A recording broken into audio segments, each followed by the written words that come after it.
আজ খুব সকাল সকালে আমার ডাক্তারের ভিজিট ছিল আর আমার ডাক্তারের ভিজিট ঠিক 9:30টার মধ্যে কমপ্লিট হয়ে গেছে। তখন রিজবিকে বললাম যেহেতু আজকে খুব আর্লি ডাক্তারের অ্যাপয়েন্টমেন্টটা শেষ হয়েছে, তাহলে চলো একটু বাংলা বাজার থেকে ঘুরে আসি, পছন্দের কিছু সবজিও কিনে নিয়ে আসি। কারণ কিছুদিন ধরে আমার খুব কদবেল, তারপর হচ্ছে পেয়ারা, এগুলো খুব খেতে ইচ্ছে করতেছিল।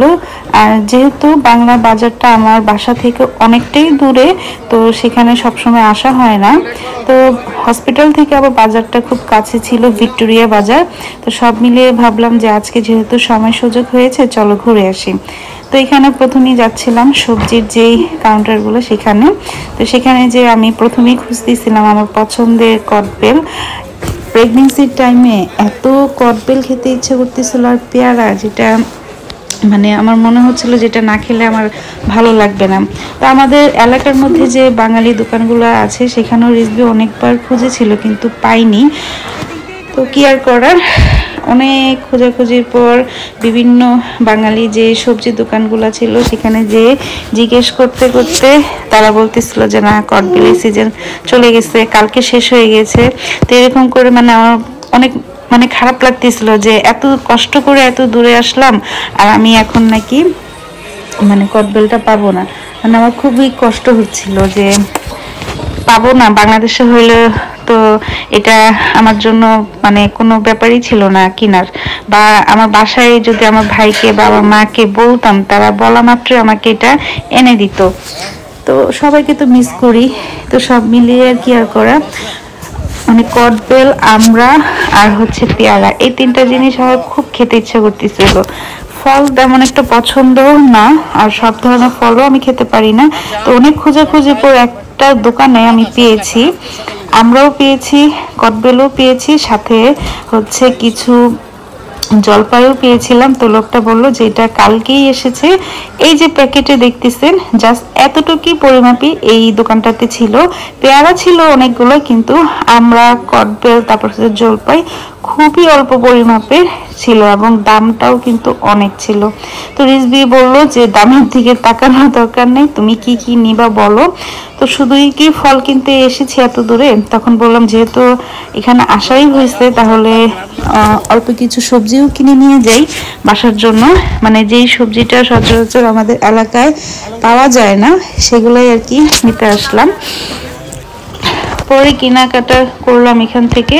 তো ওই দোকানে আর কি আমি আর এই মোটামুটি আমাদের কেনাকাটা শেষ করে যখন সামনের দিকে যাচ্ছিলাম, হঠাৎ করে লাউ শাকের দিকে চোখ পড়লো। এই লাউ শাক কিন্তু আমার এতটাও পছন্দের না, কিন্তু কেন জানি দেখে খেতে ইচ্ছে করলো। আর এটা দিয়ে আমার শাশুড়ির মার থেকে শেখা একটা রেসিপিতে ইলিশ মাছের পাতুরি, সেটা এত খেতে ইচ্ছে করতেছে লাউ শাকটা দেখে। তো রিজবিকে বললাম যে দেখো তো 2টা পাতা আমাদেরকে দিবে কিনা, বলে কি না এইভাবে তো দিবে না। তো যাই হোক, এখান থেকে লাউ শাক কিনে তারপর হচ্ছে কদবেল পেয়ে গেলাম। তো একটা দোকানে মাত্র 3টা কদবেল ছিল, তো রিজবি 3টাই আমাকে কিনে দিল। তো এখান থেকে টুকটাক বাজার কেনাকাটা করে আর আমার খুবই কি বলবো কাঙ্ক্ষিত সে কদবেল 3টাকেও আমরা নিলাম। তো বললো যে, রিজবি জিজ্ঞেস করতেছিল যে কদবেলগুলো কি ভালো হবে কিনা। তো বললো যে ভাই বলতে পারি না, এটা তো 3টাই আসছে, আপনি নিয়ে দেখতে পারেন, আমরা তো ভিতরে ঢুকে দেখি না। তো যাই হোক, কি আর করা, এটা আর কি লাকের উপর, যদি ভালো হয় তো ভালো, না হলে তো নাই। তো বাজার করে কেনাকাটা শেষ করে চলে আসছি একটা বাঙালি রেস্টুরেন্টে। সেখানে এসে আমি আমার পছন্দের খাবার অর্ডার দিই। সাথে মিষ্টিগুলো দেখে আমার তো খালি খেতে ইচ্ছে করতেছিল। টাইফের সময় কিন্তু আমার খুব ঝাল খেতে ইচ্ছে করতো। আর আমার এই সেকেন্ড প্রেগনেন্সিতে কি বলবো, শুধু মিষ্টির এত ক্রেভিং ছিল, আমি লিটারালি অনেক মিষ্টিও খেয়েছি। ডাক্তারের নিষেধও ছিল মিষ্টি খাওয়ার, তারপরও টুকটাক খেয়েছি।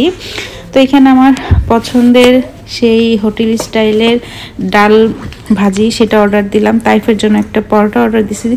আমার ছেলে কোনো কিছুই খায়নি, আর এখানে ছিল হচ্ছে নেহারি। তো সব মিলিয়ে খুবই ভালো লাগলো।